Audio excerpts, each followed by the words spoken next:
नमस्कार मित्रांनो, आज मी गोटे गावात आलो आहे. महाड तालुका गोटेगाव या ठिकाणी अमर मोरे हे खंत आहेत. पाऊस हा रजेवर गेलेला आहे. लोकांची हालत भरपूर झालेली आहे. मित्रांनो, हे बघा कसं खाणायचे ते बघा, पद्धत कशी आहे ती. खाल्ल्यानंतर मूठ कसं बांधायचं. हा, हे बघा असं बांधायचं. बघा कोकणामध्ये किती मजा आहे. दोन हाताने खाणायचं.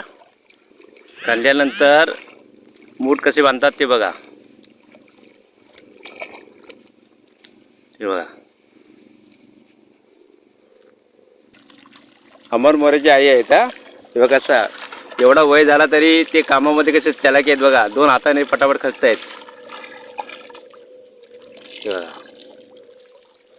अशा प्रकारे मूठ बांधतात.